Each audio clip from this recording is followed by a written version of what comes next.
1944. Rome was free, liberated after 21 years of fascist rule. The Allied Fifth Army entered the Eternal City from the south, acclaimed by cheering multitudes.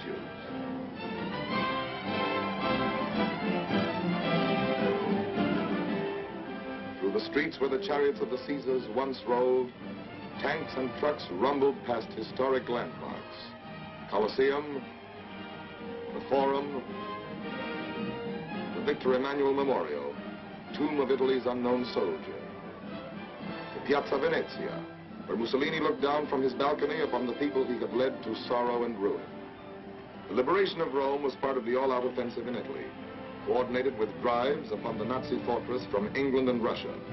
The Germans were driven from Rome exactly 9 months and a day after the beginning of the Allied campaign in Italy.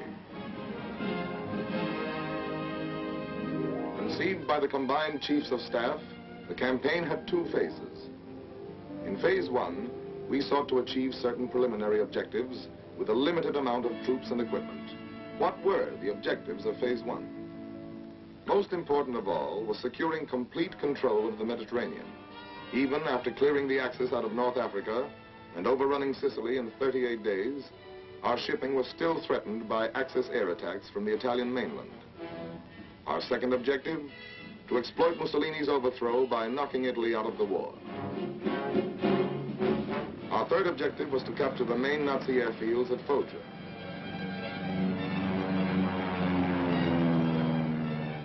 Fourth, we wanted to engage the enemy at the quickest point of contact and force him to withdraw as many divisions as possible from the Russian front and the invasion front in Western Europe. Phase 1 of the Italian campaign began on September 3rd, 1943, when the British Eighth Army at Messina, under General Montgomery, pushed across the narrow straits toward Calabria from the toe of the boot.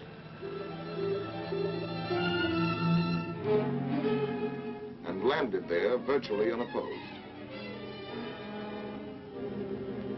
The towns of the toe were swiftly occupied, and the Eighth Army pressed north up the peninsula.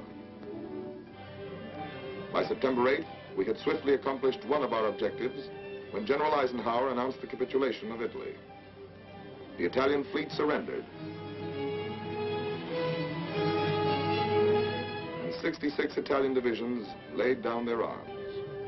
On September 9th, the Fifth Army, composed of American and British troops under General Mark Clark, headed for Salerno, 28 air miles south of Naples, the furthest point which could be protected by an umbrella of fighter planes from our bases in Sicily.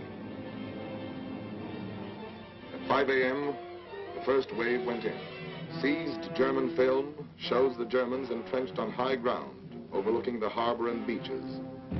They had moved in the day before, determined to prevent our landings.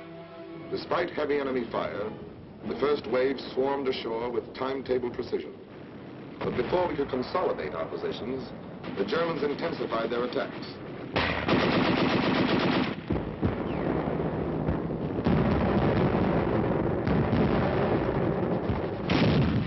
88mm guns slowed up our landings and imperiled the entire beachhead operation. Despite heavy support from the combined fleets, the situation grew more critical.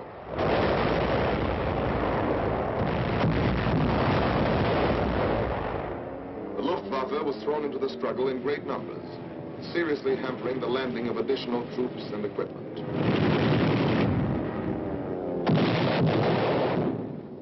Support from the RAF and the 9th American Air Force reached its peak when 1,860 sorties were flown against German troop concentrations on September 14th.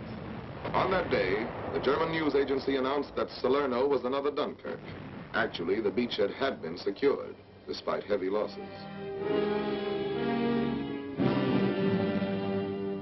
Meanwhile, the Eighth Army was pressing north. On September 16th, patrols of the 8th and 5th made contact.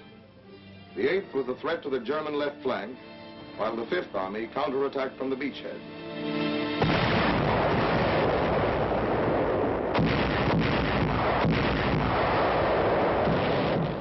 The Germans fell back fighting before the Allied assault. Tommies and doughboys drove them out of the foothills and pressed after them. The German withdrawal was complete. General Clark's order of the day read, "We are here to stay. Side by side with the 8th Army, the 5th Army will advance." On September 27th, the 8th captured the Foggia airfields, achieving 2 more of our objectives. Our Mediterranean shipping was now relatively safe from air attack, and from Foggia we could bomb southern Germany and the Balkans. As the Russian armies advanced, we could operate in close support with them, bombing rail junctions and military installations in the German rear. Budapest, Belgrade, Bucharest, Ploesti, Sofia. On October 1st, 3 weeks and a day after the Allied landings at Salerno, the 5th entered Naples, one of the great ports of the world. The damage done by the Germans was soon repaired, and it rapidly became our main supply artery. As our troops pushed north, they passed countless thousands returning to their battle-scarred homes.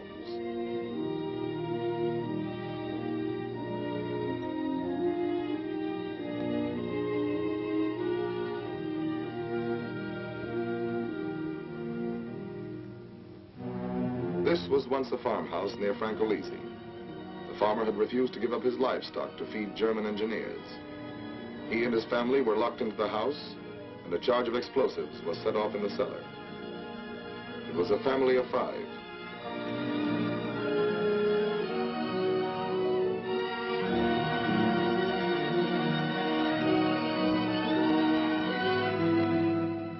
One month after our landing, we reached the Volturno River.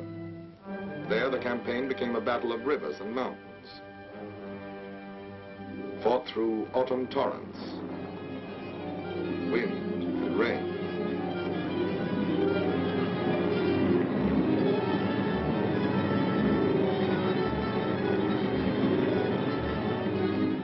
Our progress was slow.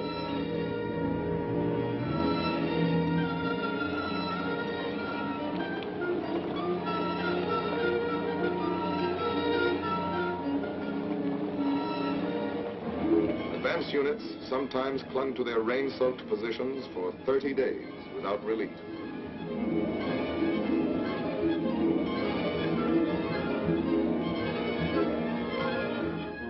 Mud and mire followed the rains as we struggled forward.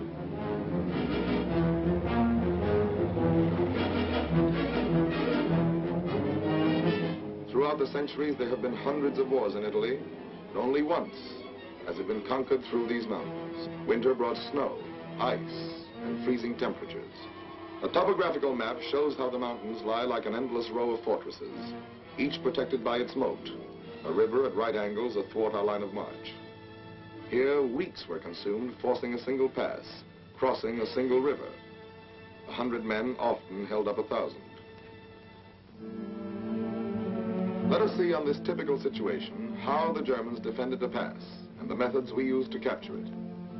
Beyond the demolished bridges, the Germans laid minefields and emplaced machine guns and anti-tank guns to cover the minefields and bridgehead. Further back, they built pillboxes and concealed artillery just over the crest of the mountains. To take a position like this, we first had to lay down a tremendous artillery barrage. Behind this, our infantry had to swim the river at night, clear a way through the minefield, and put the machine guns and anti-tank guns out of action. Only then could pontoon bridges be put down and our artillery brought across. Then, as our guns went to work on the pillboxes and on the enemy artillery in the mountains, the infantry captured the pass by working around the enemy's flank, storming the pillboxes from side and rear, and silencing them with grenades and flamethrowers. Much of the time, the going was too steep for vehicles, and muscle and mule took over. Supplies were brought through over precarious trails.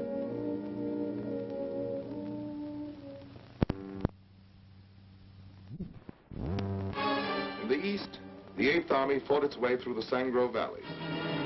Their attack on Ortona was met by determined Nazi resistance. Powered by tanks, the Germans counterattacked desperately. For 18 days, tank battles and hand-to-hand infantry fighting raged through the streets.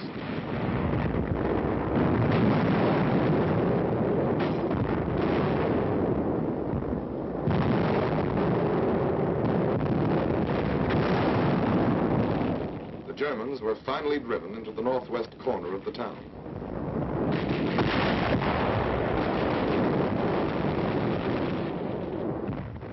Outfought, exhausted, the enemy pulled out. The 8th pressed after them. The tide of battle swept over Ortona and left it in its wake.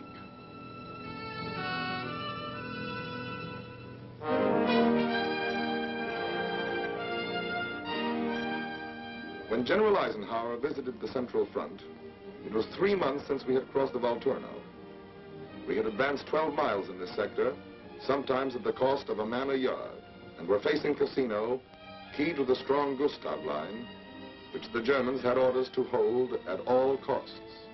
Cassino lies on the northern slope of the Liri Valley, through which runs the Via Casilina, Highway number 6. Possession of the valley and the mountains overlooking it from both sides would take us forward to the foot of the last mountains, barring our way to Rome. Our plan was to force the Rapido River both to the north and south of the town. While the southern force maintained pressure, the northern unit was to circle through the mountains behind it, clean the Germans out of their positions there, and storm the town from north and rear. At Hangman's Hill, this unit fought for days. Other vantage points changed hands again and again.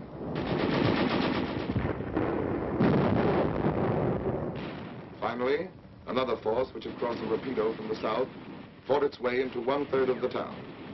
There, superb enemy resistance turned the battle into a stalemate.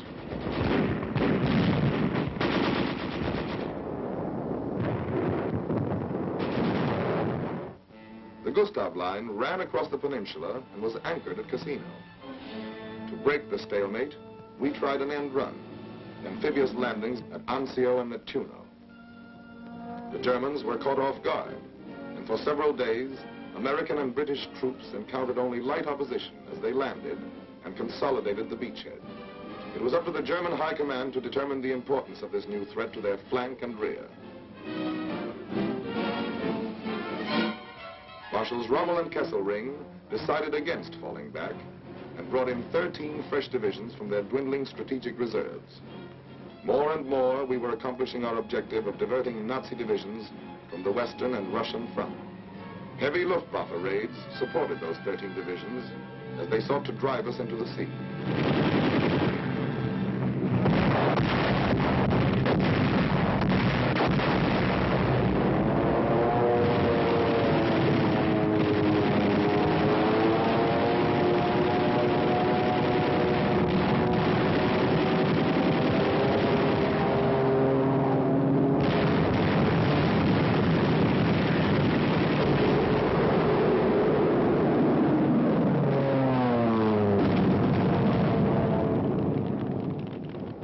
Back 3 powerful German attacks, holding the 100 square miles of beachhead area with innumerable small infantry fights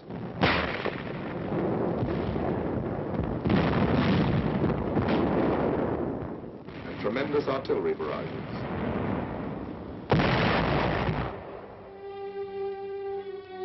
We paid a heavy price to hold the Anzio beachhead in casualties and in men captured by the enemy, shown in these Nazi films.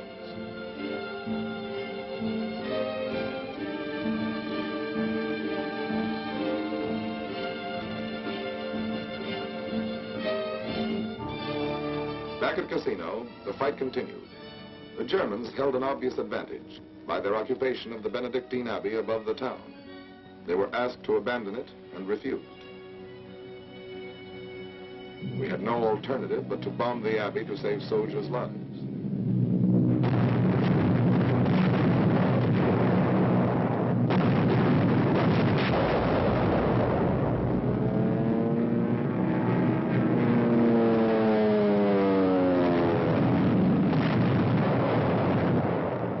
One month later, 543 Allied planes tried to blast the enemy out of the town with a load of 1,144 tons of bombs. The Germans took cover in caves and tunnels.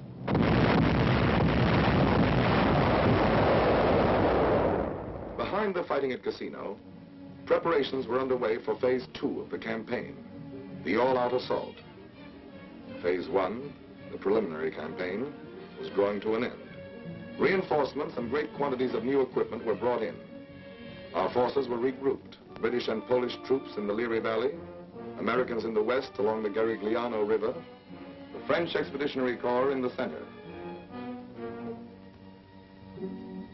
By sunset, May 11th, preparations had been completed. All along the front, the German-dominated heights were under the muzzles of Allied guns. At 11 p.m., they went into action.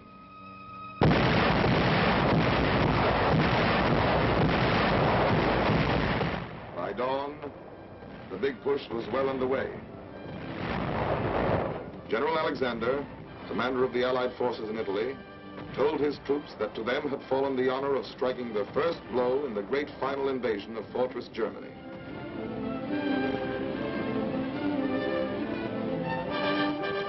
Between Cassino and the western coast, the powerful blows launched by the British, Poles, French, and Americans shattered the Gustav Line.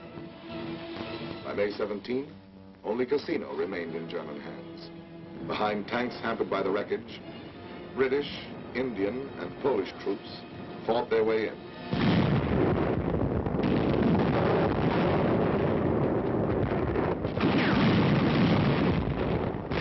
On May 18th, Cassino fell, and the Gustav Line had ceased to exist.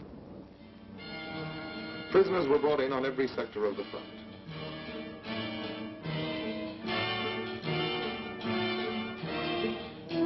Thousands more were slain.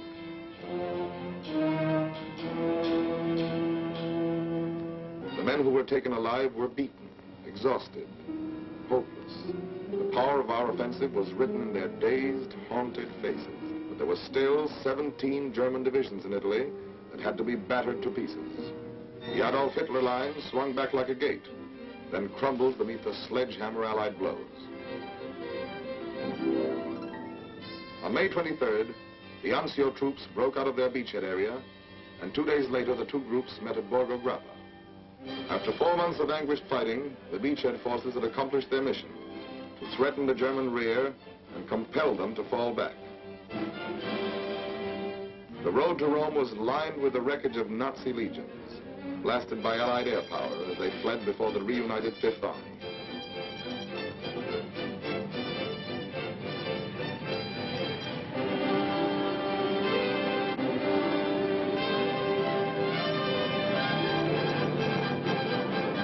In 12 days, the mounting fury of the Allied drive threw the Nazis back to the outskirts of Rome. Films taken by Italian anti-fascists show the evacuation of Rome, one of the greatest blows of the war to Nazi prestige. The streets were deserted as the Nazis left.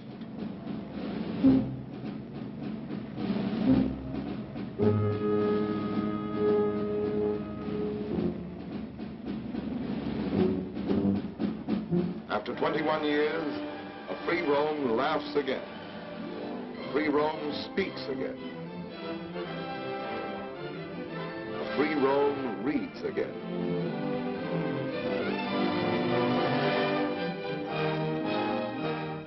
A free Rome assembles in the Piazza San Pietro to receive the Pope's blessing.